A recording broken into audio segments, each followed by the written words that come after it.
This is Dr. Yamini Aparna, specialist in oral medicine and radiology, consultant at Occidental near GNTU metro station, Hyderabad. ఈ రోజు మనం లూకోప్లేకియా గురించి మాట్లాడుకుందాము.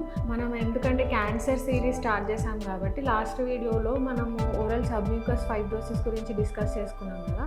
So next ఇంకొక potentially malignant legion ఏంటంటే లూకోప్లేకియా. ఇది పొటెన్షియలీ మ్యాలిగ్నెంట్ అంటే ఇది క్యాన్సర్కి దారి తీసే సిగ్నల్ అనమాట. సో లూకోప్లేకియా అనేది ఒక వైట్ ప్యాచ్ అనమాట.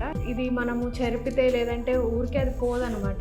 ఇప్పుడు కాటన్తో కానీ లేదంటే బ్రష్తో కానీ ఇలా రుద్దితే పోదు. సో అట్లాంటి వైట్ ప్యాచెస్ ఏవైతే ఉంటాయో అది లూకోప్లేకియా అంటారు. ఇది మెయిన్గా మనము స్మోకర్స్లో ఎక్కువ చూస్తాము, లేదంటే గుట్కా పానం, తంబాకు ఇట్లాంటివి నమిలే వాళ్ళలో ఎక్కువగా చూస్తాం అనమాట. ఇది మనకి బుగ్గల పైన లేదంటే చిగుళ్ళ పైన, నాలిక పైన, లేదంటే కింద నోట్లో కింద భాగంలో కూడా వచ్చే అవకాశాలు ఎక్కువ ఉన్నాయి. ఏదైతే చీక్స్ పైన ఇట్లా వస్తుందో అవి అంటే లైక్ లాంగ్ స్టాండింగ్గా ఉంటే అవి క్యాన్సర్కి దారితీసే ప్రమాదం ఉంటుంది.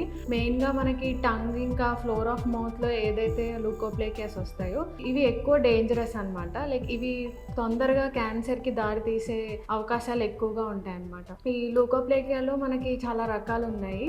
ఫస్ట్ ఏంటంటే homogeneous leukoplakia, non homogeneous leukoplakia అంటారు. హోమోజినస్ లూకోప్లేకియా అంటే మొత్తంగా తెల్ల ప్యాచ్ ఉంటుందన్నమాట. నాన్ హోమోజినస్ లూకోప్లేకియాలో తెల్ల ప్యాచ్తో పాటు రెడ్ కలర్ ప్యాచెస్ ప్లస్ ఉంటే దాన్ని ఎరిథ్రోప్లేకియా అంటారు. అట్లా కాకుండా నాడ్యూల్స్ లాగా చిన్న చిన్న పొక్కుల్లాగా వచ్చి ప్యాచ్లో అలా ఉంటే కనుక నాడ్యులర్ లూకోప్లేకియా అంటారు. అలా కాకుండా థిన్ ప్రొజెక్షన్స్ లా ఉంటే కనుక దాన్ని వెరుకస్ లూకోప్లేకియా అంటారు. ఇవన్నీ కూడా లూకోప్లేకియాలు టైప్సే.